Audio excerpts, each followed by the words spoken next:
Hola mis queridos aprendices, bienvenidos esta noche, espero que se encuentren bien, gracias por las palabras en el chat. Les recuerdo, mi nombre es Ana Pinilla, hoy voy a estar con ustedes dándoles la asesoría con respecto al área gráfica para web. Espero que hayan tenido la oportunidad de cada día revisar las grabaciones pasadas, porque hemos venido trabajando todo este proceso de diseño web con diferentes temáticas, desde la construcción de HTML, la construcción de diferentes páginas en Jobland, en WordPress. Sin embargo, tuvimos una primera introducción sobre el prototipado, wireframes y mockups. Hoy quiero compartirles un poco de información sobre aquellos tips, como les digo a todos, que son necesarios saber a la hora de hacer maquetación web. No solamente para la web, también lo podemos hacer para todo lo que es medios digitales. Gracias por las autorizaciones. Entonces, vamos a dar inicio. Voy a compartir la pantalla. Les recuerdo, la metodología de mis sesiones es la siguiente. Yo voy a dar la introducción. Repito, esto que yo voy a explicar hoy no se encuentra dentro de la plataforma, es algo anexo. Sin embargo, no hace excepción del material que ustedes deben leer y consultar. Simplemente es un complemento de lo que espero que tengan en cuenta dentro de sus proyectos y dentro de sus proyectos multimediales. Entonces, teniendo en claro esto, voy a empezar con la sesión. Doy pautas al finalizar la sesión, un espacio pequeño para preguntas acerca de la temática, pero les estaré indicando. ¿Listo? Entonces voy a compartir acá pantalla. Por favor, están pendientes.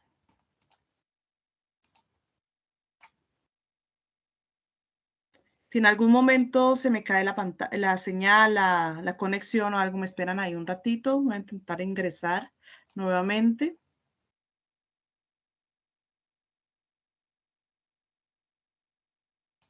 Un momentito, creo que le di la opción incorrecta. Listo. Bueno, yo sé que ya todos ustedes saben qué es el diseño gráfico, hemos hablado de estas temáticas de vez en cuando. Sin embargo, repito, voy a compartir algunos tips o conocimientos importantes que debemos tener. No sé si me confirman si estoy compartiendo pantalla, por favor. ¿Ahí ven la pantalla? Señora. Gracias, listo. Listo. Entonces, viene distribuida de la siguiente manera la agenda. Vamos a dar un pequeño saludo que lo acabo de dar. Los temas son interacción y retícula, tipografía como interfaz, color en pantalla, la imagen y el píxel, iconografía y metáfora. De pronto algunos de ustedes ya saben algunos de esos conceptos, pero si bien es bueno y es necesario compartirlos y recordarlos, y si alguno de ustedes todavía no tiene idea de estos conceptos, no se preocupe, vamos a trabajarlos poco a poco. Tengan en cuenta que si ustedes ya conocen de esto, tener de pronto un poco de comprensión y de pronto de paciencia para visualizar otros temas que sean de nuestro interés. Con respecto al diseño gráfico para medios digitales, vamos a tener en cuenta que un aspecto crucial a la hora de crear una comunicación visual eficaz en una interfaz, sin embargo, es entendible que hay que pensar en el diseño de cualquier interfaz. Vamos a explicar qué son las retículas, cómo es la tipografía, el color, cómo se deben manejar las imágenes, el movimiento, inclusive la iconografía y la metáfora para estas interacciones. Lo importante es que los diseñadores, o sea, ustedes deben tener en cuenta factores importantes como la interactividad, las plataformas tecnológicas, las pantallas de visualización, es decir, qué medios o a través de qué medios mi cliente o el espectador o el usuario va a visualizar mi producto.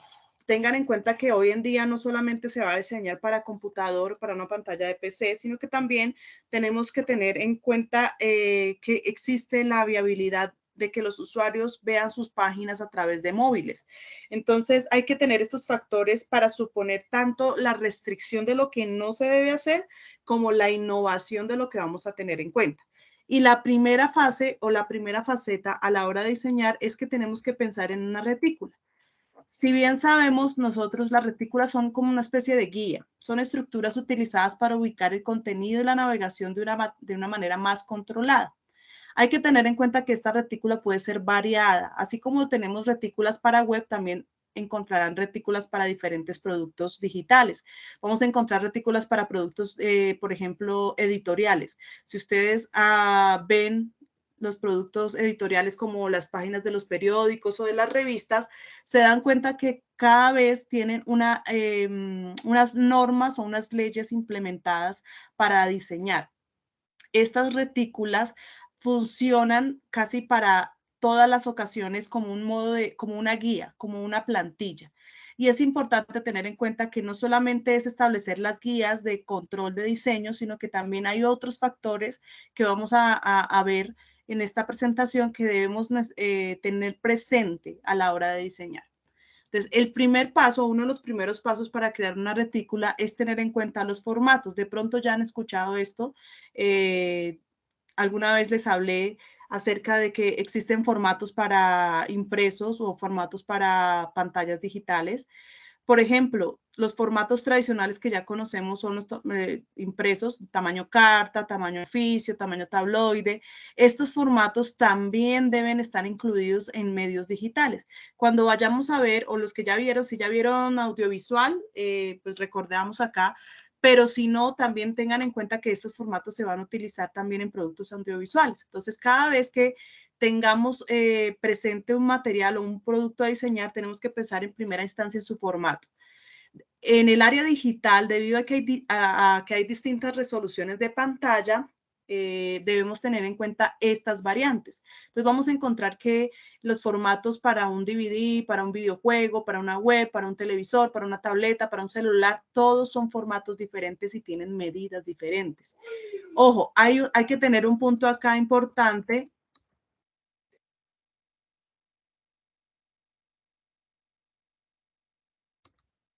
Hay que tener acá un punto importante, es que la resolución, si ya conocen el término de resolución, es aquel número de píxeles determinados por el alto y el ancho. Entonces, aquí quiero hacerles una pregunta. Creo que ya algunos de mis aprendices me habrán escuchado esta pregunta, pero si no, pues vamos a compartir acá un poquito la sesión. ¿Alguna vez de ustedes les hice un comentario sobre las tiendas o la tecnología cuando me escuchan? Es que hay un feedback acá. Alfredo, ¿podría silenciar tu micrófono? Gracias. Cuando ustedes van a una tienda y van y compran el televisor, ustedes alcanzan a notar diferentes televisores. Uno está un televisor grande, al otro lado hay un televisor pequeño. Y ustedes cuando ven la imagen alcanzan a notar esos pequeños puntitos en la pantalla. ¿Me escriben un sí o no en el chat, por favor? ¿Sí o no en el chat? Si han visto esos pequeños puntitos en pantalla, que creo que ya alguna vez, exacto. Esos pequeños puntitos en pantalla, su nombre popular, son píxeles, ¿ok? Y esto tiene que ver con la resolución. Entonces, en la pantalla, cuando hablamos de pantallas a nivel web principalmente o en diferentes formatos, encontramos que una de las más populares es la pantalla 1920 por 1080 píxeles o es lo mismo correspondiente a Full HD. Entonces, cuando ustedes les acerca al vendedor, le dice, es que esto es Full HD, esto es Ultra HD, esto es SK, esto es todos los formatos de resolución que han venido apareciendo a lo largo de la historia tienen que ver con el número o la cantidad de X píxeles que apoyan esa imagen. Entonces ustedes alcanzan a ver el televisor Full HD versus el televisor SK. Bueno, allá no hay SK, pero inventémonos que hubiera un SK y alcanzan a notar que las pantallas anteriores o la imagen anterior no tenía esa información que tiene el televisor Ultra HD. Y que, por ejemplo, si yo quiero ver un paisaje, se alcanzan a ver todos esos puntitos definidos por colores que me dan una nitidez mucho más amplia a la imagen. Esos píxeles o esa resolución hay que tener en cuenta que se debe al formato de resolución por el cual se exportó.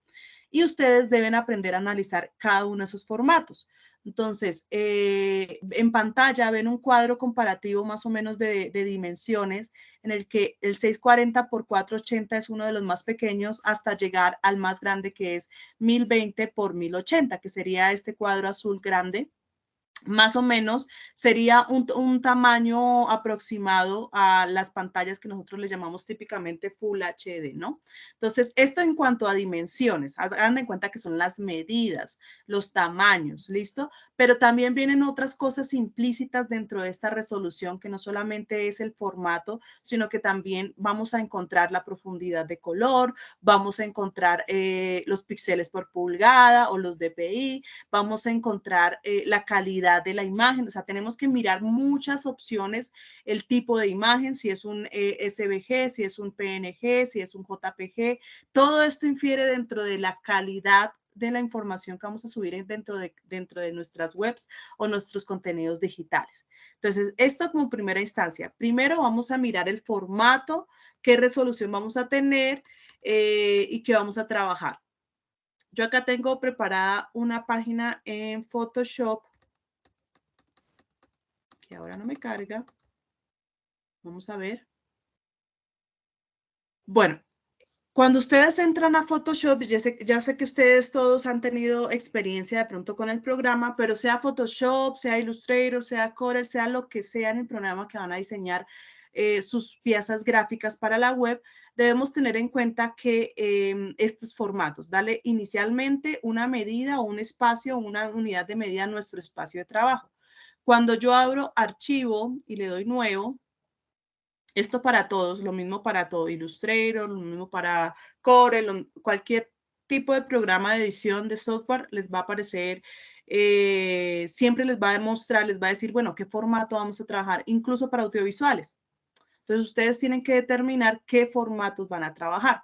En muchas ocasiones los programas de Adobe ya vienen predeterminados todos estos formatos y ustedes, por ejemplo, pueden dar clic en web, automáticamente les aparecen unas plantillas que nos están indicando cuáles son las medidas óptimas para cada una de las opciones de web. Si yo le doy clic en móvil, me aparece igual. Algunas plantillas o usos ya predestinados que utilizan comúnmente y que ustedes podrían tomar de base para sus diseños. Incluso en la parte de abajo acá hay algunas opciones que les pueden ayudar a entender cómo funciona esta estructura. Para el lado de web, se dan cuenta acá, mira acá, web grande 1920 por 1080 y encontramos que si yo selecciono esta opción, me aparecen los formatos en unidades de medida llamados píxeles. Recordemos que los píxeles son los que vamos a utilizar para web. Si quisiéramos utilizar otro, o sea, para entender esto, es la misma medida que vamos a utilizar en centímetros. Un formato para web en centímetros aproximadamente estaría de 67 por 38 centímetros. Este sería más o menos el formato de pantalla de una pantalla normal o tradicional, pero que si la pasamos a píxeles se convierte en un número más grande. Ojo, empecemos a pensar en píxeles. Sabemos que nuestra medida universal es, pues, crecimos sabiendo sobre centímetros, pero para digital ahora empecemos a pensar en formatos de píxeles. Todos los elementos, absolutamente todos los elementos que estén dentro de esta web tienen un formato, una medida, y que al nosotros, ¿se acuerdan cuando el profe Carlos hizo una página en HTML y subió un logotipo y el logotipo era mucho más grande y lo redujo? Todo eso tenemos que optimizar las imágenes para que cuando las subamos no requieran problemas, no haya problemas de peso, no haya problemas de conectividad, que todo esté a la par para que se pueda leer y el usuario tenga acceso a estas imágenes. Aparecen también otras opciones como por ejemplo la resolución de píxeles por pulgada, ya voy a hablar de eso, los modos de color, que es la profundidad de color, de campo de color, y pues algunas otras opciones básicas que vamos a trabajar. Cuando ya definimos el formato que vamos a trabajar para nuestra web, hay que tener acá un punto importante y lo voy a trabajar más adelante, es el llamado responsive design. También tenemos que entender que existe un diseño adaptable. Hoy en día, si ustedes ven esta página de Photoshop que yo tengo acá, hay una medida para web y una medida para móvil. Entonces, hay ciertas características en los diseños que aunque es la misma página, los elementos se transforman. ¿Por qué? Porque es necesario que ustedes definan eso. Entonces, hay que tener en cuenta también las medidas universales para móviles. Pasando a esto, entonces, encontramos que esta retícula depende de una grilla, que es una grilla. Hay que tener en cuenta que es una retícula subyacente que nos permite establecer una jerarquía clara y eficaz de los elementos y del contenido que va a estar dentro de la página. Entonces, esta grilla o grid en inglés debe estar formada por una serie de secciones, líneas verticales, horizontales, como lo ven en pantalla, que forman columnas fijas, imágenes, márgenes y medianiles. Si no conocen estos conceptos, ya los vamos a tratar para que tengan en cuenta qué es cada una de estas opciones. Por lo general, esta retícula nos va a servir a nosotros, o esta grilla nos va a servir a nosotros para ubicar los elementos y que los elementos no estén desordenados, sino que tengan como una línea limpia, estética, gráfica, que se vea intencionalmente para que el usuario tenga una mejor conectividad, obviamente una estética más funcional con la interfaz. Hay que tener en cuenta que estas unidades de medida que yo estoy trabajando, las estoy trabajando, repito, en píxeles, que son relativos a la resolución de pantalla y solo se usan en números enteros o incluso en porcentajes, como lo vieron con la clase del profesor Carlos, que le habló acerca de porcentajes y de colocar porcentajes para el fondo y demás. También se puede trabajar así.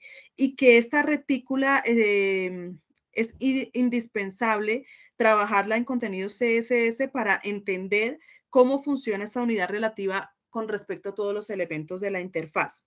Ahora, hay que tener en cuenta que en esta grilla su línea base depende de la X de la tipografía. Y si saben qué es la X, me escriben por favor un sí o un no en el chat. ¿Saben ustedes qué es la X en la tipografía? Alguien que me escriba en el chat. ¿A qué hace referencia la X en la tipografía? Bueno, acá dice que no, no, no. Bueno, entonces, si alguna vez vamos a leer ahorita más adelante sobre la tipografía, vamos a buscar anatomía de una tipografía. Un momentico acá.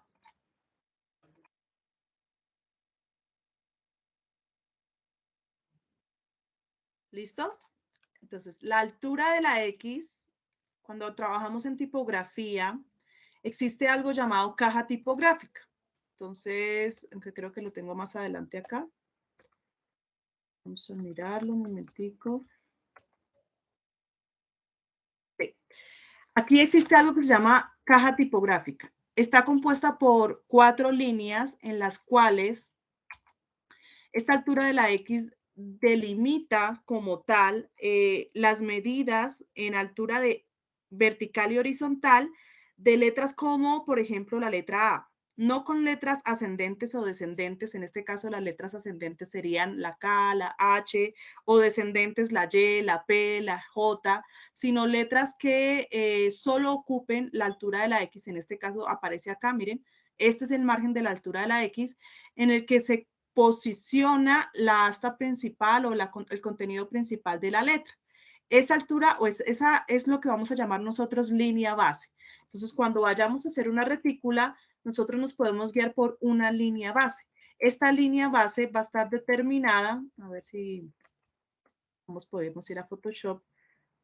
Vamos a darle uno nuevo acá un momentico. Vamos a dejar archivo nuevo. Digámosle que sí a esta, no importa, para mirar ahorita las determinantes.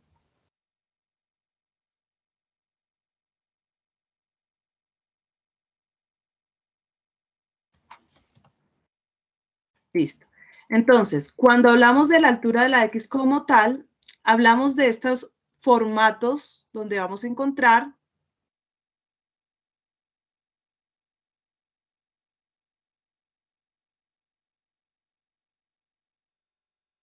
¿listo?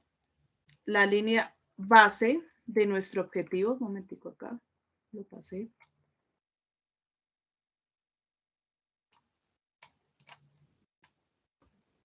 Lo voy a hacer gruesita para que la vean acá. esta será la línea base y a medida de estas dimensiones que vamos a encontrar, en este caso, por ejemplo, 78 píxeles, sería la altura o la distribución de cada una de las rejillas dentro de nuestra retícula. Entonces, si vemos acá algunas imágenes, vamos a encontrar que a partir de esas líneas bases se van a conformar también los contenidos de texto y de imágenes.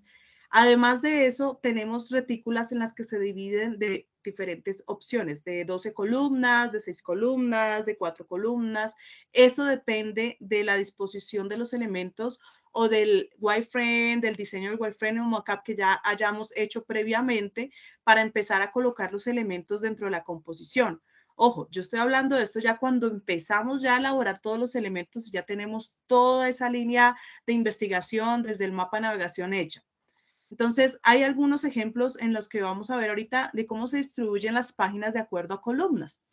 Si tenemos entonces una retícula de 12 columnas dentro de una retícula de 960 píxeles, estoy solamente en esa posición, hago la distribución de las columnas, cada una de ellas tendría 60 píxeles de anchura, habría una medianil de 20 píxeles, es decir, un espacio entre columna y columna es lo llamado medianil, y los espacios laterales que serían las márgenes que están a los lados de la página de 10 píxeles. Este sería un cálculo aproximado de lo que podríamos tener. Vamos a mirar este enlace, ya se los voy a compartir por el espacio del chat.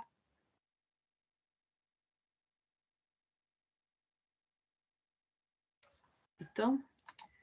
Voy a coger este enlace y se los comparto acá al chat para que lo tengan presente también.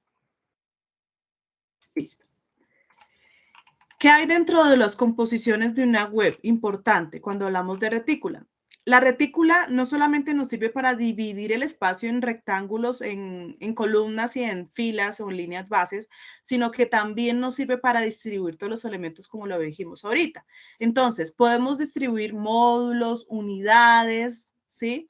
Podemos distribuir las medianiles, que serían estos espacios entre columna y columna. Es como el espacio o el aire que se le da para tener una libertad dentro de las columnas. Podemos distribuir las columnas, las imágenes, las secciones o sectores que vayamos a trabajar de acuerdo a esta retícula. Uno de los ejercicios que nos permite trabajar es la ley de composición, que creo que ustedes ya saben algunas opciones de estas leyes de composición dentro de la retícula o dentro de la base para trabajar todos los elementos que nos permitan hacerlos ver un poco más versátiles, más interesantes, que no sean hostigantes, ojo con eso, y que sean nuestros aliados a la hora de diseñar. Entonces, estas columnas van a actuar como un ejercicio para nosotros colocar los elementos. Si nosotros en una retícula tenemos acá, voy a hacerla rápidamente, pero les pido que ustedes lo hagan pues en unidades de medida, un poco más métrico, ¿no? Proporcional.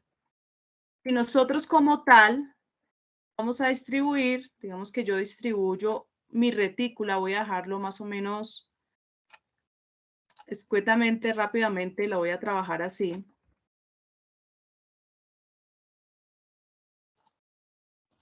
Mi computadora está, ya.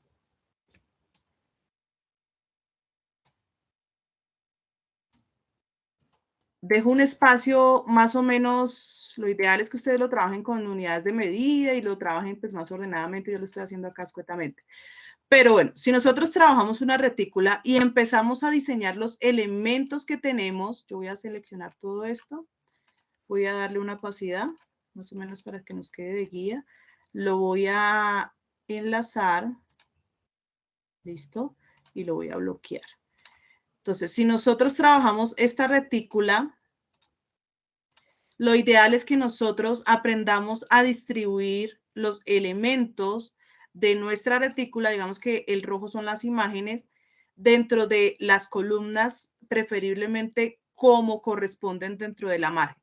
Entonces, si al momento de trabajar la retícula, vemos que podemos utilizar todas las columnas o solo una, como lo ven en pantalla, sin dejar, podemos dejar espacios. Lo importante es que nunca se pierda ese orden de jerarquía o ese orden de organización. Entonces, en pantalla ustedes están viendo más o menos cómo se podría utilizar esta retícula según las imágenes, las proporciones. Yo puedo trabajarla a dos columnas, una más gruesa que la otra. Puedo trabajarla a 3 columnas, puedo utilizar 4 columnas, siempre y cuando no se salga de mis aspectos de retícula. Y eso cómo lo logran de acuerdo al wireframe y al mockup. Lo ideal es que no dejen una imagen así, por ejemplo, que utilicen una imagen y lo dejen a la columna a la mitad, porque estéticamente no se va a ver completo, sino que utilicen ya sea las 3 columnas o 2 columnas para ubicar los elementos o los elementos de la retícula de acuerdo a lo que ustedes están trabajando en su web. No que trabajen así desproporcionalmente y ya coloquen los elementos como consideren. No, lo importante es que lo trabajen ordenadamente. ¿Por qué? Porque al momento yo de encontrar, o de ustedes se van a dar cuenta que el usuario va a tratar también de ubicarse por el orden de diseño o de estructura de arriba hacia abajo, de izquierda a derecha de la página. Entonces, es necesario que ustedes tengan presente estas indicaciones. Lo mismo para los textos. No dejar los textos, si voy a manejar 2, 3 columnas, manejar todo el tiempo las mismas características de 2, 3 columnas y no manejar 3 columnas en una sección, luego 4, luego 5, luego 6, o sea, desordenadamente no hace bien a la función de la estética y la visualización de la página. Entonces, un momentico acá. Si los textos, por ejemplo,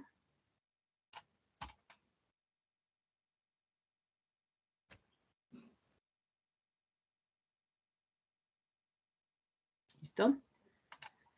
No manejarlos de esta manera, como lo ven acá. Yo puse un texto. Dejarlos a la mitad de la columna, no se ven estéticos, porque para eso también se involucran las medianiles dentro de las columnas, para dejar una elocuencia un poco más viable, más factible a la estética del texto como tal. Entonces, miren, la composición es importante que aprendan a distribuirla, ya sea 4 columnas, 5 columnas, como ustedes lo deseen. Ahí estoy deformando el texto, ojo con eso.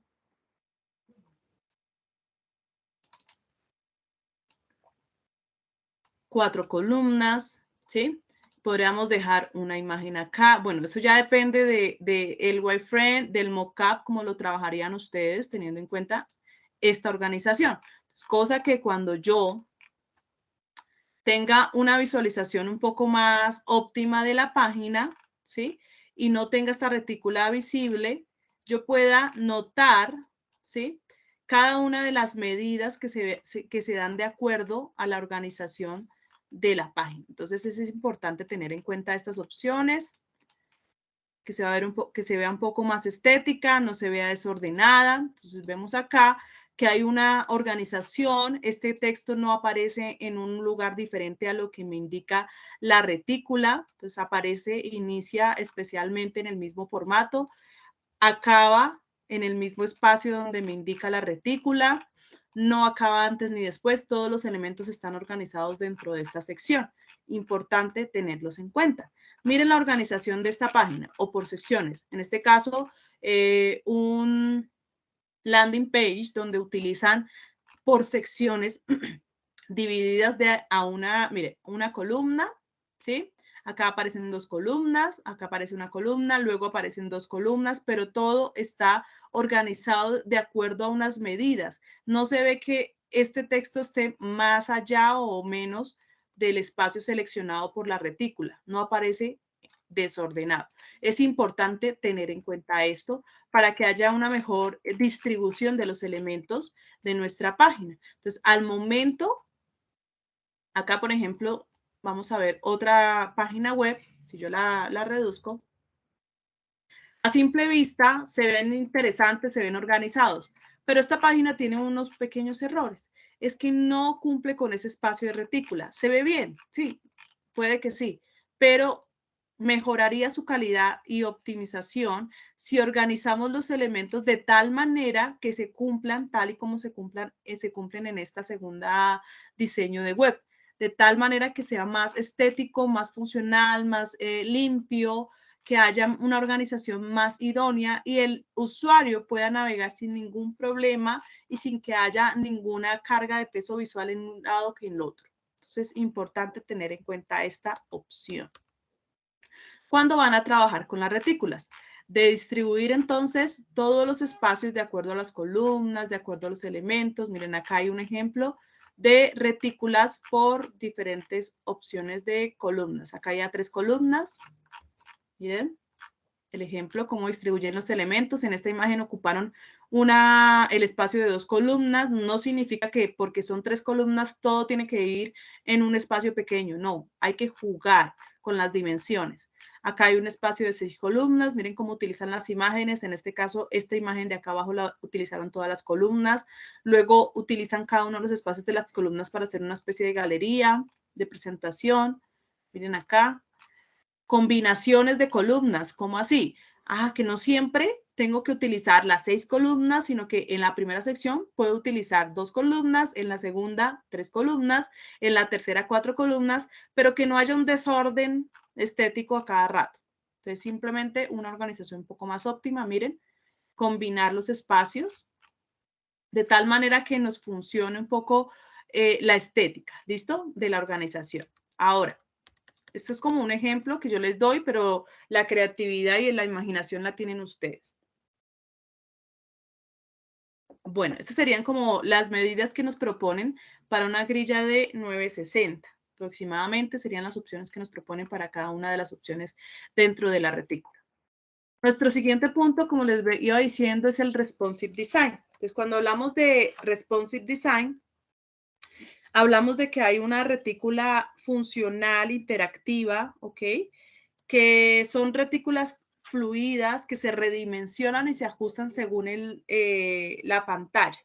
Entonces, en pantalla ustedes ven las diferentes opciones que podrían tener en cuenta a la hora de diseñar. Entonces, vemos opciones para formatos pequeños, 320 por 480, 640 por 480. Esos son como los tradicionales o los elementales que trabajamos.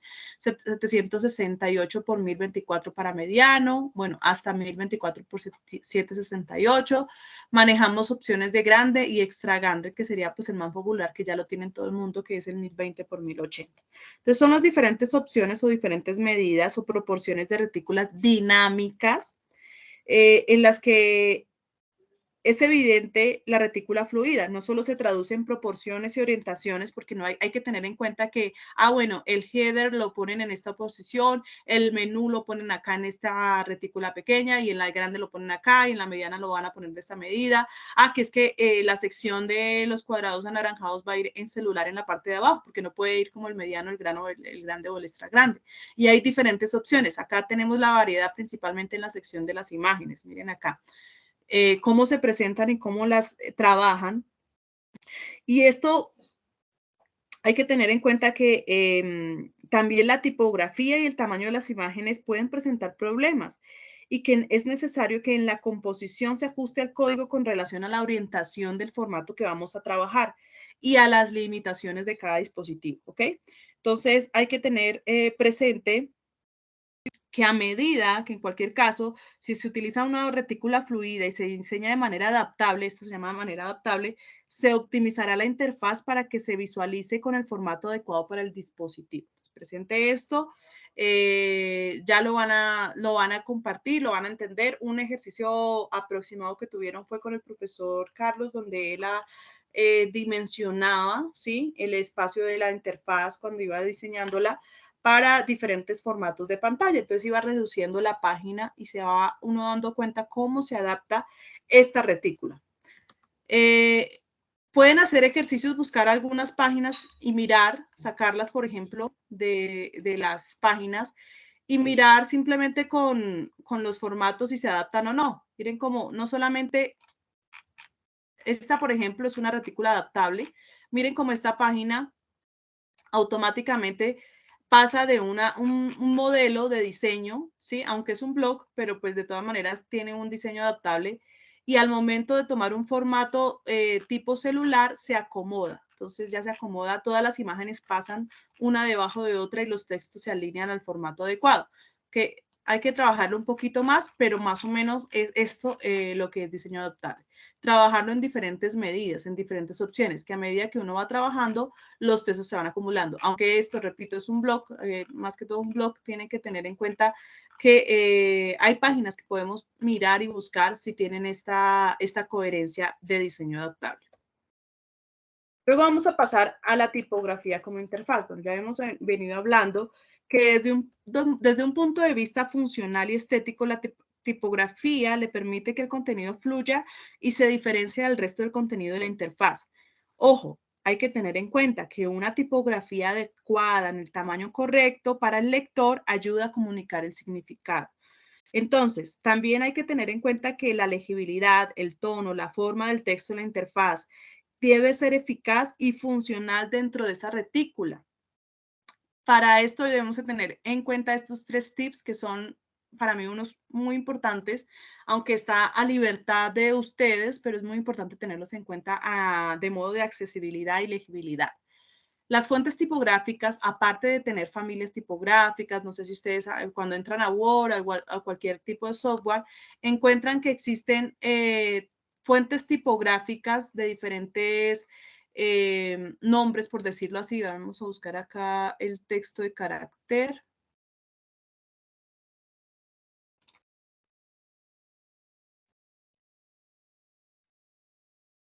Entonces, aparte de encontrar diferentes familias tipográficas o diferentes clasificaciones de tipografía según la anatomía de la letra, existen obviamente las palo seco, existen las sans serif, existen las que son monoespaciadas, con remates, sin remates, caligráficas, algo, bueno, etcétera, que las pueden encontrar en el mismo software acá. Son familias tipográficas, también existen, gracias, sí, tipos o características dentro de estas familias. Entonces, si ustedes seleccionan una de estas familias, se van a dar cuenta que pueden escoger, que negrita, que subrayada, que itálica, que semibold, que bold, pero esto depende de la constitución o del diseño original de la tipografía. Entonces, eso ya depende de la tipografía como tal, que ustedes escojan. Yo solamente les voy a dar algunos tips, porque esto de pronto es algo de historia. En este caso, miren, acá esta tipografía solo tiene un tipo o una jerarquía regular, simple nomás. Acá, a diferencia de, por ejemplo, el Arial, que tiene como 7. Entonces, son diferentes características que debemos tener en cuenta. Pero aparte de esas familias tipográficas, existen estas 3 formas de manipular la tipografía. La primera es la llamada kerning. ¿Qué es el kerning o el tracking? También en algunas ocasiones lo pueden encontrar. Es el movimiento de una letra al colocarla más cerca una de otra. Entonces, si yo me voy acá a la tipografía y voy a colocar acá, voy a encontrar aquí en las opciones de carácter y de párrafo algunas opciones de kerning o de tracking. Entonces, si ustedes van acá, encuentran que hay espacios en negativo. Voy a colocar acá una tipografía grande, más bien, para que entiendan acá un poquito mejor.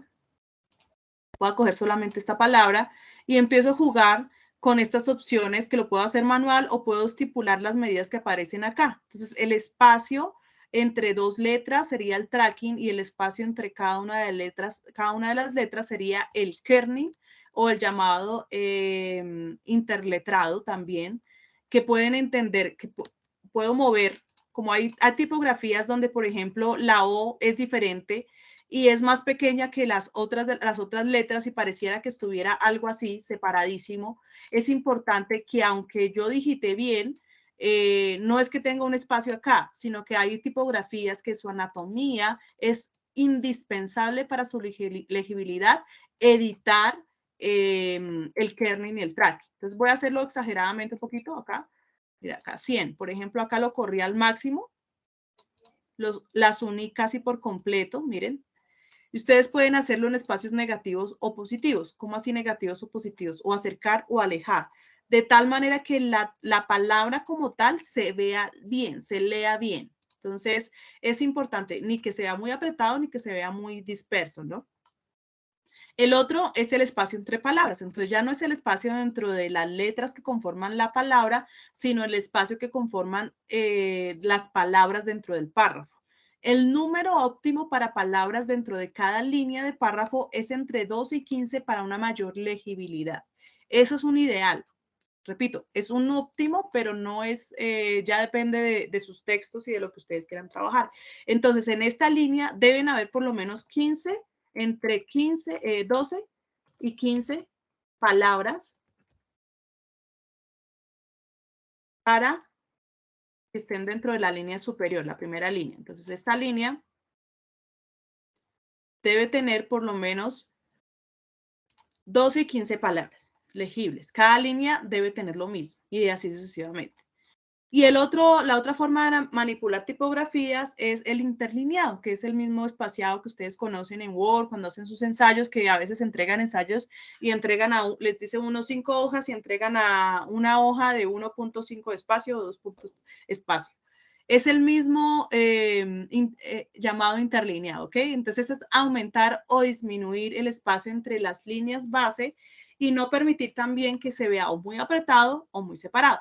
Lo ideal que es, si yo tengo una tipografía que su puntaje es 30, el interlineado o el espaciado sea aproximadamente el mismo tamaño. Entonces yo cojo y tengo todo, voy a seleccionar acá, 30. Quiero que mi interlineado también sea aproximadamente de 30 para que haya una lectura viable. Sin embargo, si yo tengo un interlineado, un puntaje de 30 y le coloco un espaciado de 40, miren lo que va pasando. O sea, se va a separar cada vez más la tipografía. Y eso ya depende pues de la intención que ustedes quieran comunicar. Si le pongo uno de 15, va a hacer es que se amontonen o se acumulen los espacios y no haya lecturabilidad en esta ocasión. ¿Qué es aconsejable? Siempre entender que el usuario es el que va a tener como la opción o la funcionalidad de la lectura, ¿no? Ustedes son los que van a controlar esta opción. Y acá vengo con unos tipsitos que de pronto, repito, me hubiese gustado que me hubieran dicho cuando empecé en este mundo para no cometer los errores que he cometido, pero bueno, aprendiendo, errando se aprende. El primer tip que les doy es, las tipografías con remates son buenas para titulares, sí, pero si usted quiere ir a lo seguro, coloque una tipografía como lo aparece acá en el header, 36 puntos, palo seco. Si quiere ir a lo seguro, la palo seco es la más segura, obviamente, ¿sí? Sin embargo, pues he descubierto que para generar un poco más de sensación armónica, las tipografías con remate son muy buenas solo para titulares, no para contenidos de texto. Las tipografías sin remates son opcionales para cuerpos de texto. El texto también se involucra en la retícula, como lo vimos ahí, que yo movía el espacio del párrafo. El texto también tiene que ver con la retícula. El interlineado debe ser suficiente para acomodar la yema del dedo en dispositivos móviles. Entonces, cuando ustedes hagan un diseño de retícula para móvil, tengan en cuenta que ese interlineado es aconsejable que se ubique aproximadamente un medio centímetro el espacio de la yema para los dedos. ¿Por qué? Porque es indispensable la lecturabilidad y el entendimiento de la interacción del usuario con los textos. Entonces, es por eso que es aconsejable ese espacio, ese pequeño espacio.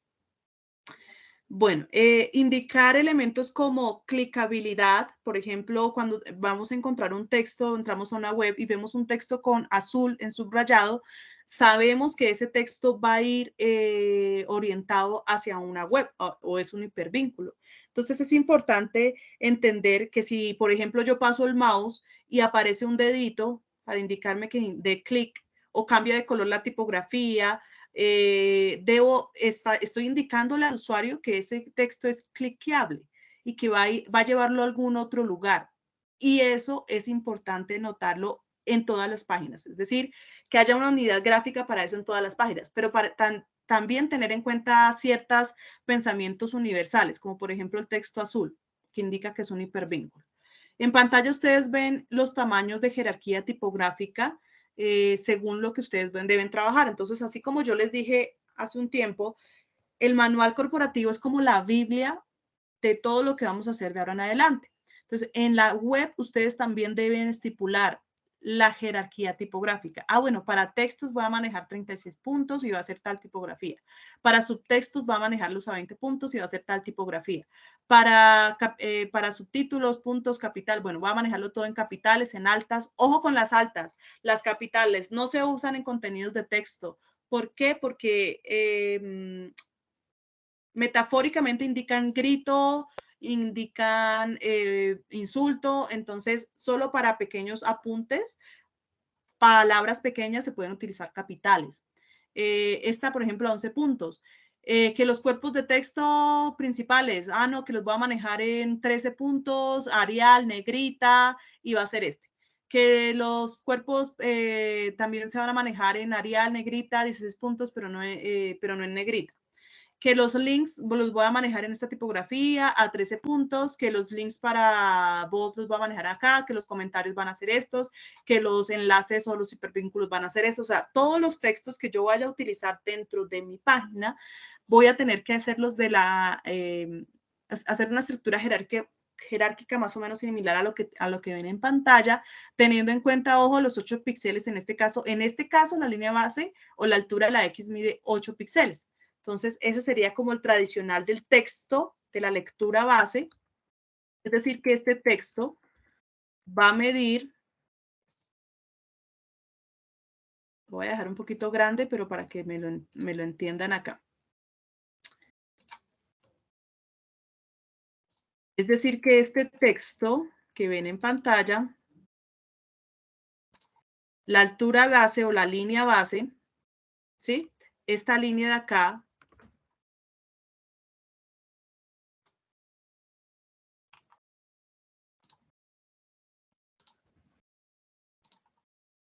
esta linecita vamos a colocarlo más pequeñito entonces. Esta linecita que ustedes ven acá, que está entre, voy a exagerarlo, pero bueno, más delgada, este espacio, sería la altura de la X. Está muy grande todavía.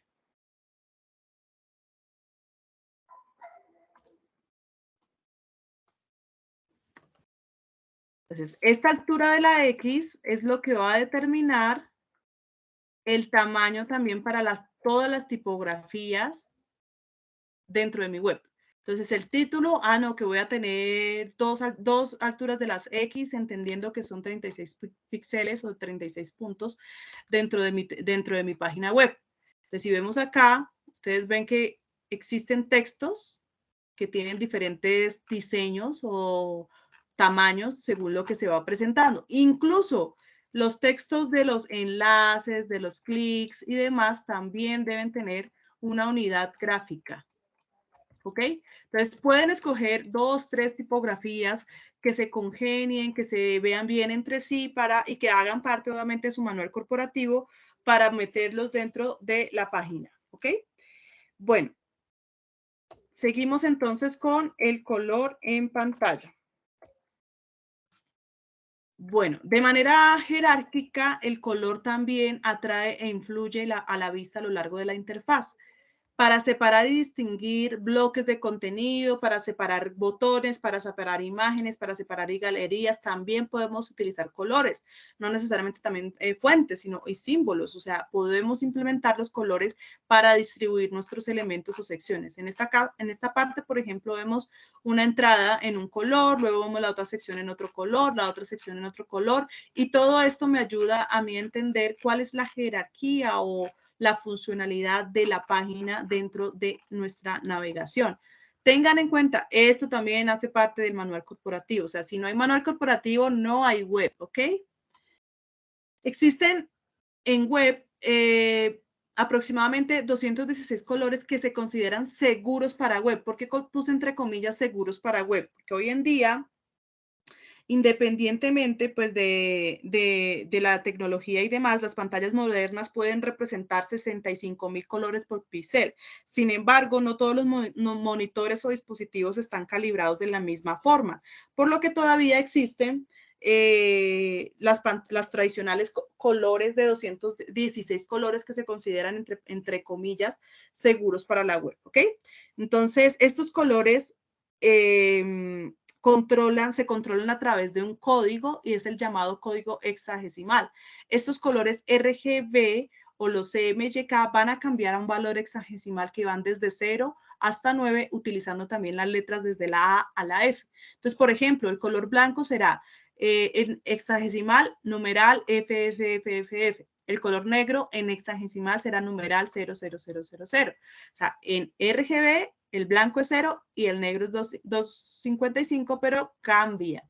¿Dónde los podemos encontrar?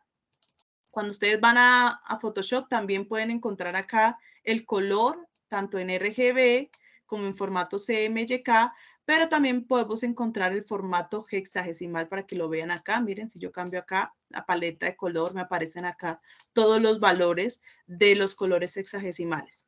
Acá les voy a pasar un enlace que les va a ayudar para hacer composiciones. Sabemos que ya sabemos un poquito de la teoría del color y demás, pero esta página les puede ayudar mucho a hacer composiciones triadas, bueno, según lo que vayan a necesitar.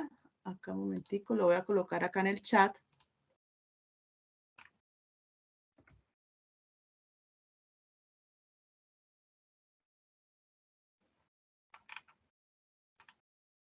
¿Listo? En esta página, entonces, esperemos que me cargue acá un momentico. Pueden ustedes crear diferentes paletas de color o combinaciones de acuerdo a lo que vayan necesitando. Esto les sirve mucho también para crear la composición para sus logotipos. Entonces vemos acá que encontramos composiciones por triadas, por complementarios, compuestos, etcétera, etcétera, etcétera. Y a su vez aparecen acá los valores tanto en RGB como en el valor hexadecimal para que vayan trabajando. Entonces, si yo voy trabajando acá mi paleta de color, miren cómo va apareciendo mis colores. Ojo, estos colores, si analizamos una página web, de acuerdo a los colores, tomamos en cuenta que asignaron diferentes colores a diferentes cosas o opciones o iconos. Por ejemplo, a los fondos colocaron 3 colores principales, pero no vemos en ningún momento la pantalla en verde, solamente acá en un pequeño banner registro chiquito, pero no vemos en una sección grande, sino que esta tonalidad verdosa lo utilizaron en los iconos, en los botones, miren acá, en la navegación, en algunas tipografías, y miren cómo se distribuye este color de busca la simplicidad, debe ser el mismo que desde el fondo que aparece acá en la tercera sección. ¿Por qué? Porque se guían de acuerdo a una paleta de color que debe estar incluida ¿en dónde? En su manual corporativo. Sí, señores, efectivamente.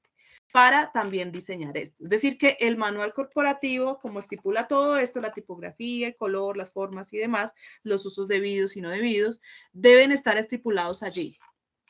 Al tener esas normas, ¿sí? Aparte de la jerarquía y demás, vamos a tener en cuenta que nuestra página se va a ver muy funcional. Entonces, no van a haber errores, que vamos a encontrar un color diferente, que vamos a encontrar una forma diferente. ¿Por qué no?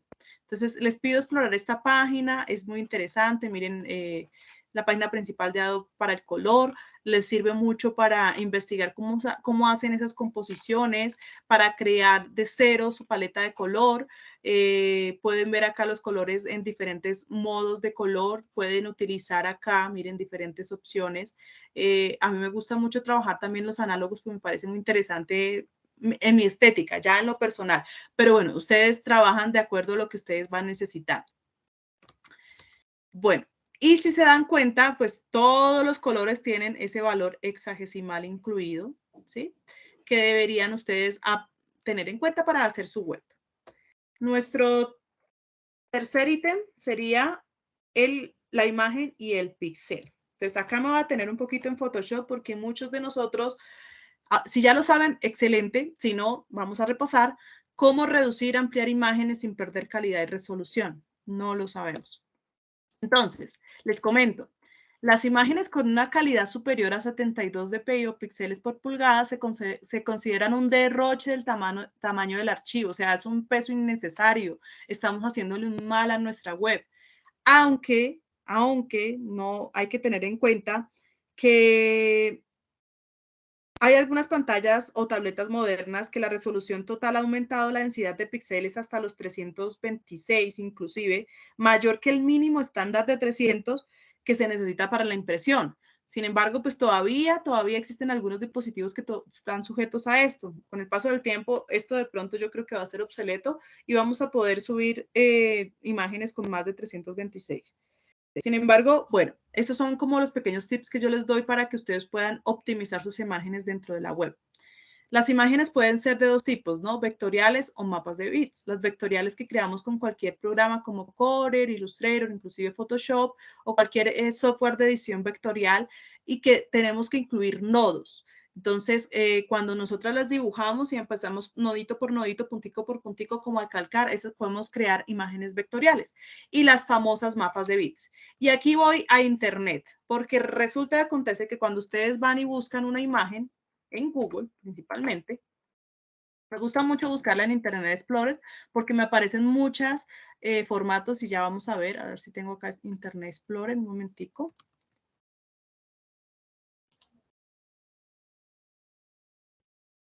Mi computador está un poquito lento. Cuando empieza a pensar,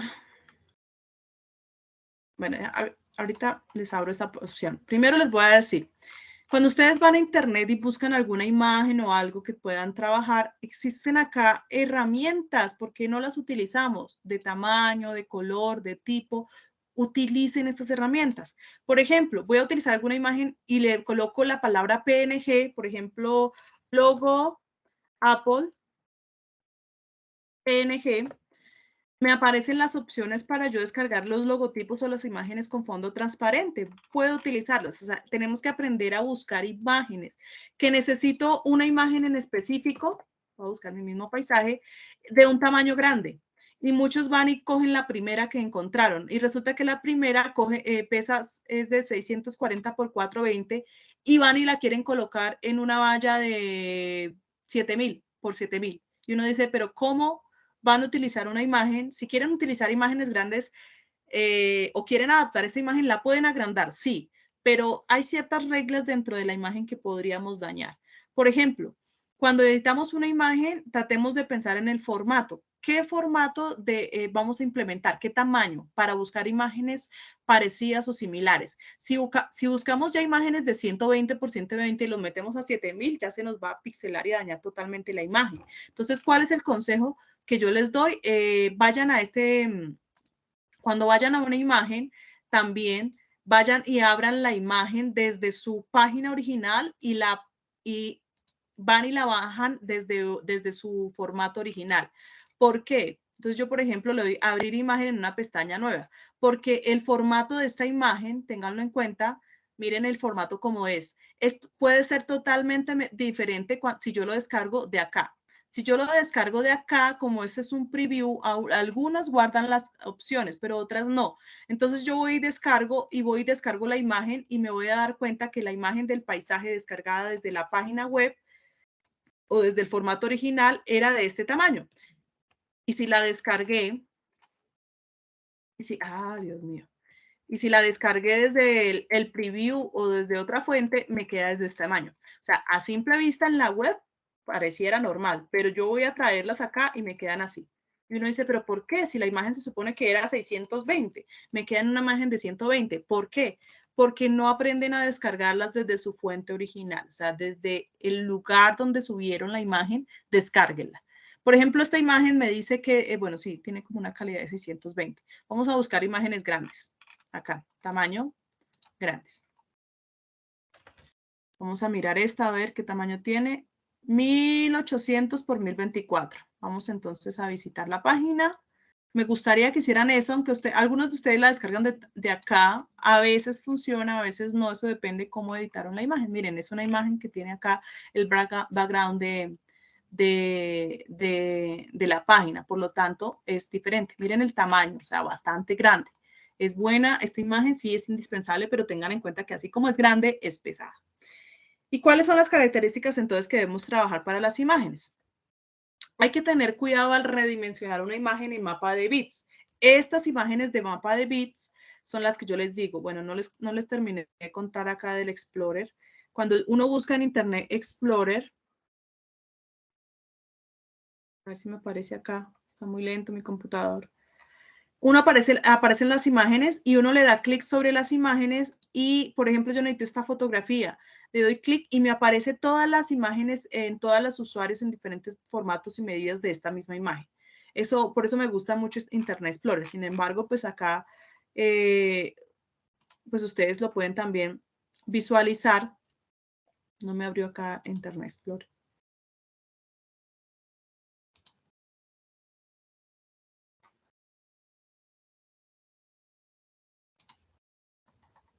Bueno, no me abrió. Se las debo, entonces, que se demoró bastante.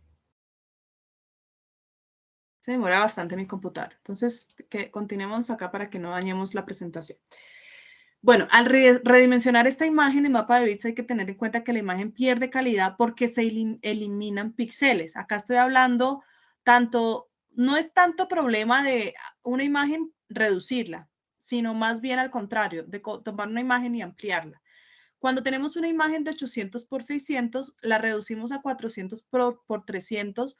Ojo, hay 360.000 píxeles de diferencia entre las dos imágenes. O sea, ¿a dónde se van esas imágenes? Es fácil borrarlos, listo, se pierden. Reducir la imagen no pasa nada. Pero cuando necesitamos sacar más píxeles para esa imagen es donde vemos el problema. Y ahí es donde también tenemos que tener en cuenta que cuando nosotros vemos una imagen, voy a descargar esta imagen que estaba acá. Cuando nosotros vemos una imagen y lo podemos hacer, cuando hablamos de píxeles por pulgada o de resolución, estamos hablando de que la imagen, lo guardé en formato web, lo siento. Estamos hablando de que la imagen, cuando ustedes vayan a imprimir una imagen o demás, porque no me está guardando sino la página web. Cuando hablamos de píxeles por pulgada, estamos hablando de que en una línea, ¿cuántos píxeles caben en una línea para que se vea ese pedacito de imagen? O sea, ¿cuánta tinta debo utilizar dentro de ese pedacito de imagen para imprimir y que se vea el contenido de esa fotografía? A eso me refiero yo como píxeles, en el área de impresión a píxeles por pulgada. En la parte digital, pues no es necesario tanto porque no vamos a revisar que estos píxeles o estas imágenes estén trabajando de acuerdo a una impresión, pero igual es importante tenerlos en cuenta, porque el programa lo que hace es rellenar la imagen con el píxel más cercano, es decir, que hace una simulación de color, pero no hace una simulación de imagen. No toma extractos de la imagen, no es coger el pincel, el parche o el tampón de clonación y coger un poquito y aumentar, no. Él lo que hace es rellenar con cuadros de color. Si voy a coger una imagen grande y pequeña y colocarla en grande, él coge los espacios, por ejemplo, estas líneas de las montañas y los rellena con el color aproximado en el píxel, de tal manera que cuando yo vaya a trabajar pues a simple vista se vea normal, pero si yo lo aumento, voy a tratar de abrir una imagen acá para que veamos esta diferencia.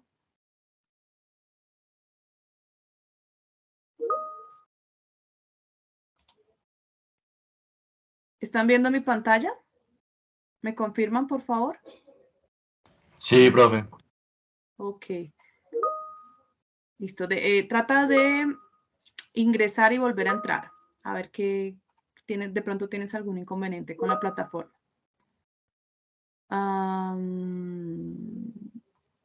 Vamos a ver si tengo una imagen acá o nos toca descargar. Bueno, descarguemos esta. Guardar imagen como. No me está descargando. Vamos a mirarla.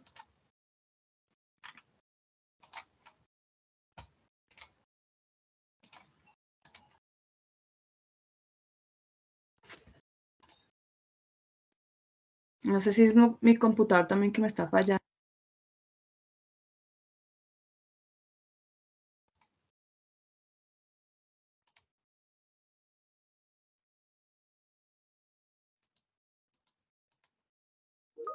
Que también es mi conexión un poquito lenta, pero bueno, vamos a esperar que cargue un poco.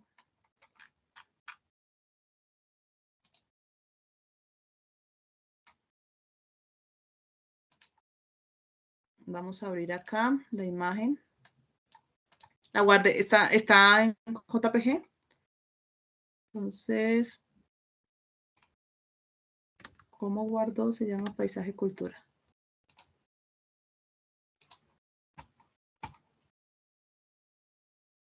Bueno, ahora, no solo en Photoshop podemos redimensionar imágenes, también existen algunas herramientas online que podemos utilizar. Hoy en día utilizamos, creo que todos los diseñadores, para evitar cargar computador y demás. Inclusive, ¿sabían que ustedes tienen el Photoshopea online, que pueden trabajar por si acaso no tienen el programa? Este Photopea, perdón, ese es el mismo Photoshop, pero lo pueden visualizar en online. O pueden encontrar herramientas para reducir imágenes, reducir tamaño, imágenes online, lo buscan así normal. Y miren que hay algunas opciones que les aparecen gratuitas donde ustedes suben una imagen y ¡pum!, se las reducen. Por ejemplo, cuando van a colocar los fabicones, no, que es que debe tener 32 por 32 y su imagen tiene 1000 por 1000. Entonces, ustedes seleccionan la imagen, la suben normalmente, ¿sí? La sube y él le va a comprimir a la resolución de acuerdo a lo que usted va necesitando. Aunque hay otras opciones como más claritas que le va a decir, por ejemplo, que si es para web, si es para no sé qué, si es para tal cosa, y él descarga la imagen y usted la vuelve a utilizar. O sea, hay tantas opciones.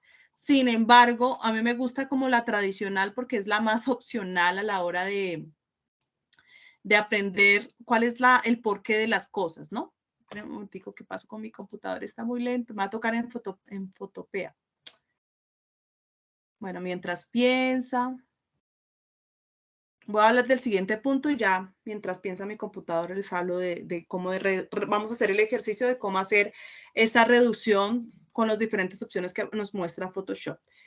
Bueno, y en cuanto a las imágenes vectoriales, un consejo que les doy yo dentro de mi experiencia, o sea, están en libertad de hacerlo en PNG, pero uno de los consejos que yo les doy es que la imagen vectorial redimensionable o cuadrar imágenes, súbanlos en formato SVG.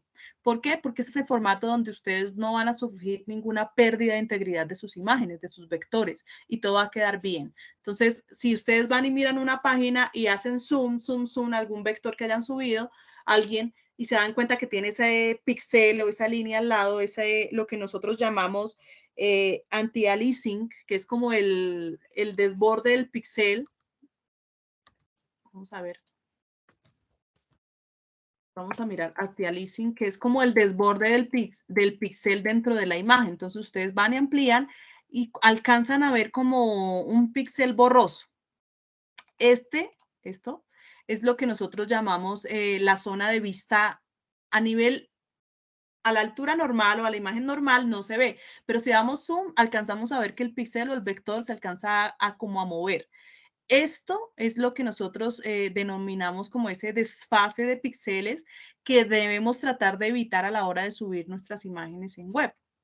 ¿Listo? Vamos a ver qué pasó en Photoshop, si me abrió o no me abrió. Ok. Listo, acá tengo mi imagen. Voy a redimensionarla según algunas características. Importante, acá hay un menú imagen que dice tamaño de imagen. Vamos a ir a trabajar con este. Este va a ser nuestro aliado. En las ediciones actuales, les voy a explicar más o menos este cuadro, no sé si ya lo han trabajado, y la ciencia es lo siguiente. Muchos, o yo, por ejemplo, cometía el error, ay, no, que es que necesito la imagen más pequeña. ¿De cuánto? No, que la necesito de 17, e iba y la cambiaba de 17, por las medidas que fuera. Pero resulta y acontece, bueno, esta medida original es la 27, no, digámosle que 47. Y hoy la cambiaba de 47. Pero resulta que acontece, listo, le daba clic en OK y miren cómo está la previsualización de la imagen. Miren cómo se pixela o se estalla el pixel. ¿Por qué? Porque es que yo pasé de tener una imagen de 27 a una de 47 sin editar la resolución. Y ahí es donde yo tenía problemas al momento. Yo trabajaba, imagínense, yo trabajaba en el tiempo. Imagínense en eso, todas las páginas que me devolvieron. ¿Por qué? Porque no aprendía a hacer esto. Entonces, lo que yo hacía era coger, ay, no, que necesita la imagen de tanto, listo, yo le colocaba 47, iba y medía y ya, la mandaba hacia el editor. Y pues claro, me devolvía la imagen diciendo cómo se le ocurre, porque la impresión quedó no óptima, o sea, hasta dañé toda la página del periódico en ese entonces. Entonces, ¿qué tenía que yo hacer si yo quería remuestrear o agrandar? Tengo que entender varios conceptos. Remuestrear es cambiar la resolución de la imagen dejando el mismo tamaño. ¿Cómo así? La imagen original mide 27 por 18. Lo voy a trabajar en centímetros. Cuando yo le doy remuestrear la imagen o le quito la opción de remuestrear, tengo que, puedo editar la resolución sin cambiar el tamaño original. Entonces, si ustedes ven, yo coloco acá 100, me trabaja los formatos de acuerdo a la resolución o al trabajo me la encaja a medida de acuerdo a la resolución que yo le estoy trabajando. Lo podemos trabajar en porcentajes o lo podemos trabajar también en píxeles. En este caso, pues no nos va a salir porque es de impresión. Cuando trabajamos en píxeles, vamos a tener en cuenta que debemos primeramente sí o sí cambiar la resolución. Si yo tengo una resolución, quiero hacer una impresión de una fotografía y la dejo a 72 píxeles y le cambio el tamaño, vamos a decir, tamaño original, 47, se me va a pixelar. Es aconsejable trabajar una resolución o subirle la resolución para que no me cambie el formato. Entonces, si ustedes se dieron cuenta acá, al colocar remuestrear o quitarle la opción de, al colocar remuestrear, puedo cambiar los formatos de resolución dejando las resoluciones de medida óptimas. Si yo le quito esta opción va a variar. Lo voy a dar cancelar para volver al estado original. ¿Qué pasa con la fotografía acá? Nos aparece un tamaño de imagen que sería el peso que ocupa esa fotografía, esa pieza en ese momento. Este peso puede variar de acuerdo a lo que yo vaya seleccionando acá. Uno de los consejos que yo les doy es que no trabajen estas medidas como tal en centímetros, obviamente. Lo pueden trabajar en porcentajes o en píxeles de acuerdo a lo que van a necesitar. En este caso, para digital. Y acá en la opción de automático aparecen dos opciones que me encantan.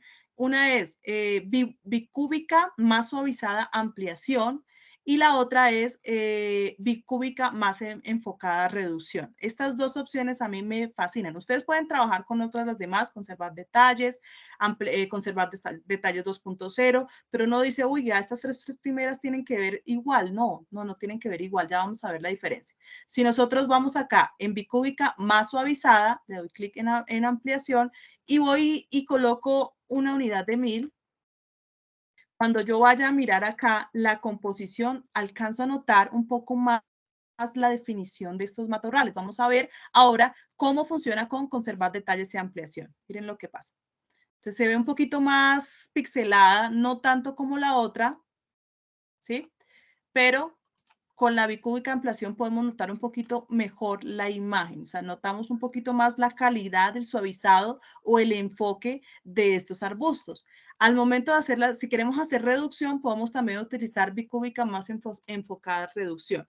Al momento de reducir esta imagen, cuando vayamos a tener un formato pequeño, lo que trata de hacer es que trata de enfocar los puntos más difíciles para que no tengan inconvenientes. Vamos a dejarlos en el formato original en el que estaba. Siempre se me olvida el formato en el que está.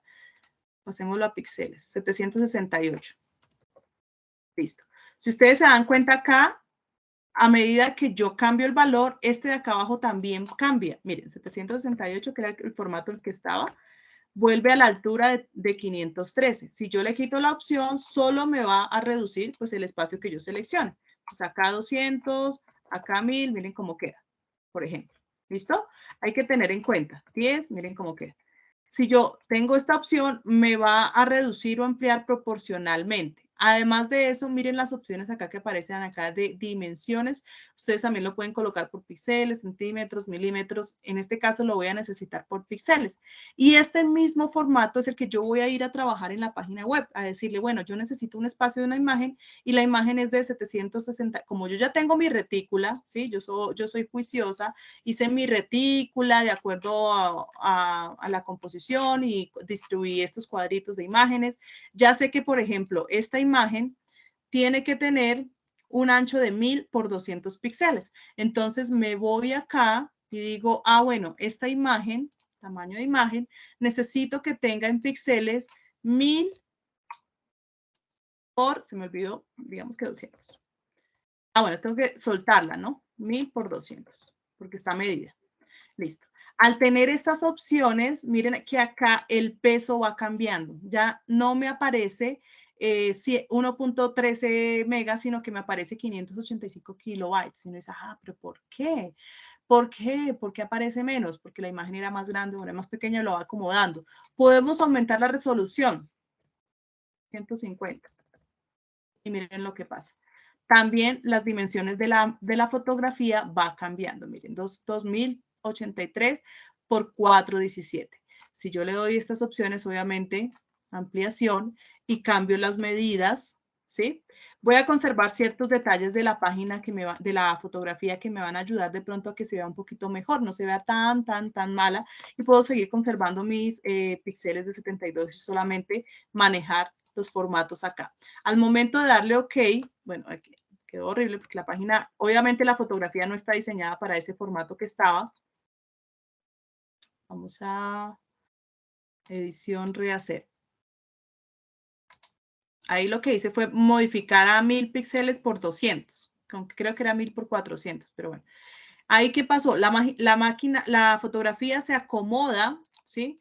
Al espacio que uno le asigna y trata de colocar una resolución de imagen óptima para ese espacio. ¿Qué pasó? ¿O qué pasa? ¿O qué es indispensable? Si yo tengo una imagen de 400 por 700 y quiero colocar algo grande de 4000, la diferencia va a ser bien grande, ¿no? Entonces, al momento de trabajar con este tipo de imágenes, la diferencia, tener una imagen de este tamaño, ¿sí? Y la quiero colocar bien grande, aunque le trabaje la bicúbica, aunque haga la ampliación de acuerdo al tamaño de imagen coherente acá, puede que termine de todas maneras dañando, porque lo que él hace, si yo coloco la imagen acá, vamos a colocar 1500.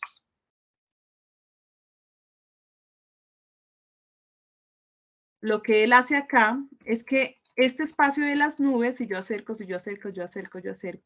él trata de colocar estos píxeles al color o al espacio óptimo, porque esto no es mapa de bits, más cercano a la imagen, a la imagen que está alrededor. De pronto blanca no se va a notar, de pronto acá sí.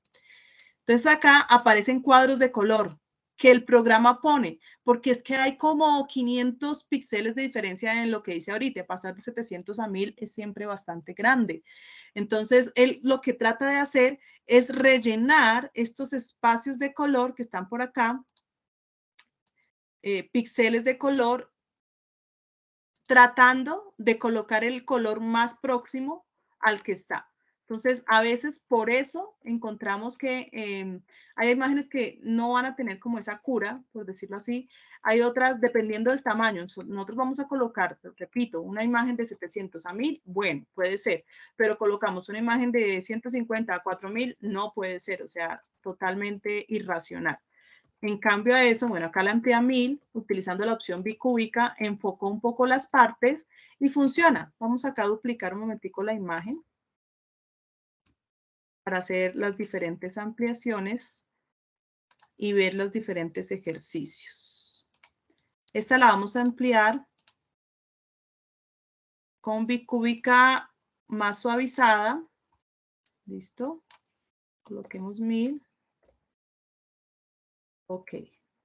Si nos acercamos, miren el detalle, le da un poquito de suavizado a la imagen y podemos también incluso dar aquí en filtro un enfoque suavizado para que nos ayude aún más a perfeccionar ese píxel y que se note un poquito más el detalle de los objetos dentro de la imagen. Entonces lo podemos arreglar, sí lo podemos hacer. O también podemos trabajar, ¿sí?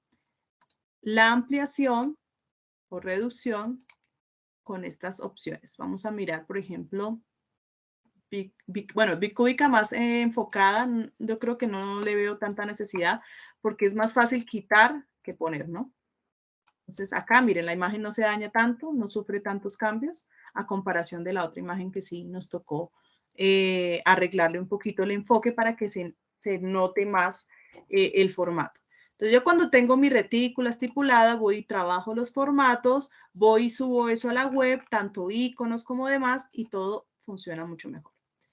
Bueno, el último punto, iconografía y metáfora. Entonces, de ahí, los iconos facilitan procesos complejos al usuario. ¿Para qué? el usuario se pueda mover, él sepa dónde dar clic al carrito, porque ve el icono del carrito, él sepa qué elemento está haciendo o qué está pasando en su página web mientras él trabaja para entender cómo funciona. Debe ser entendible. Hay estándares universales para los iconos. Nosotros sabemos que el símbolo o el pictograma de baños es el hombre y la mujer, ¿cierto? Que hay diferentes estilos, los hay, pero deben ser entendibles, ¿ok? Entonces, esto sí les pido que los consulten. No es que se los inventen, sino que ustedes traten de pronto, si quieren diseñarlos de cero, bien puedan, pero traten de hacerlos de acuerdo a ese estándar o interpretación universal. El usuario ya sabe que el icono de la casa hace referencia a home. El usuario ya sabe que el icono de la lupa hace referencia a buscar. El usuario universalmente ya sabe que el sobre significa correo. Entonces hay que tener en cuenta esos iconos que se volvieron universales. Hay software para hacer diseños de iconos desde cero. En pantalla ustedes ven Icons Pro, Icon Word Pro Shop o Icon Craft. También los pueden realizar, los pueden trabajar, Aparte de esos hay muchos más. Hay unos gratuitos, otros que no. Hay unos que tienen versión gratuita por unos días, donde ustedes pueden subir o diseñar los iconos desde cero. Entonces, bueno, lo pueden hacer también.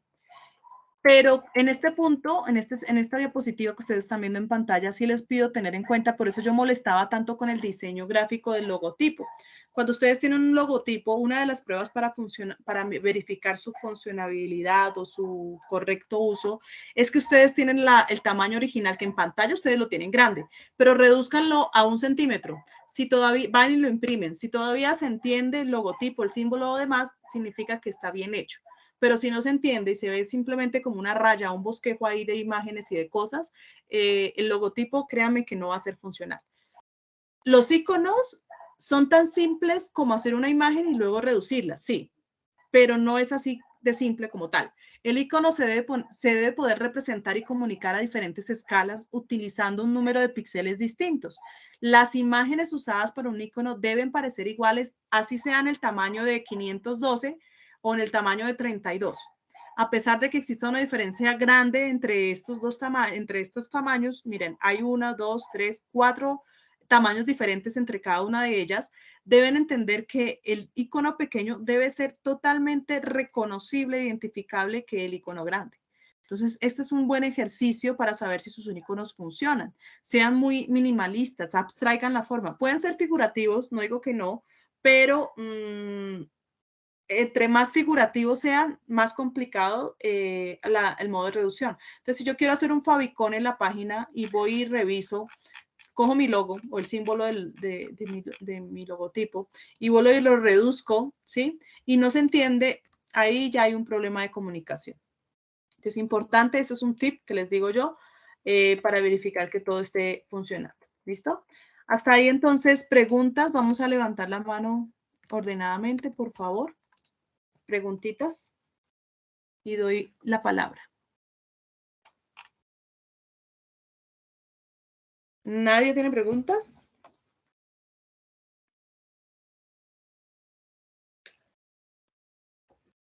¿O todo está claro? Bueno, gracias. Bueno, vamos a empezar entonces por Hiedra. No sé si pronunció bien tu nombre. Buenas noches. Sí, señorita. Bueno, tengo una pregunta que pues no sé, con diferentes páginas que como estudiado y pues trabajado al mismo tiempo, lo del color, digamos, ¿cada color tiene como su número específico en cada página o es generalizado, por decirlo así? Son generalizados. Tú puedes ir a Photoshop y encontrar el color verde. Voy a compartir otra vez un momentico. Ah, me perdí. Ya. Gracias, Eira, por tu pregunta. Muy buena pregunta. Bueno, les voy a mostrar. Yo les compartí ahí en la presentación un enlace para color. Este enlace, oh my God. Yo creo que ahora comprendo a los profesores, pero no sé, es la primera vez que me molesta así harto el computador. Creo que necesita actualización. Bueno, en el área de color, les compartí un enlace. como este, hay muchos. No necesariamente tiene que ser este. O sea, hay muchas paletas o herramientas de color, hasta el mismo programa de Photoshop, ustedes entran, y este color va a ser universal. O sea, el hexagesimal, el RGB es universal. O sea, que si yo voy pregunto, a ver, el color 65, 67, 2D, tiene que estar obligatoriamente en esta paleta de color del mismo color. ¿Listo? Entonces, no hay problema en explorar, ¿sí? Los colores. O sea, es universal. ¿Listo? Gracias, A profe. ver, Alberto, ¿cómo estás? Buenas noches. Buenas noches. No, mi pregunta iba enfocada en manual corporativo de la web. ¿Usted nos puede facilitar algún ejemplo de ese manual? ¿O dónde puedo conseguir un ejemplo para ver si de pronto lo tomo de guía? Bueno, el internet lo sabe todo, ¿no? Entonces, ejemplos. Los manuales corporativos es una especie de documento que contiene las indicaciones, las pautas, las reglas, las normas del diseño de su identidad gráfica, ¿cierto? Entonces, por ejemplo, este manual, Saba, es la empresa, el manual corporativo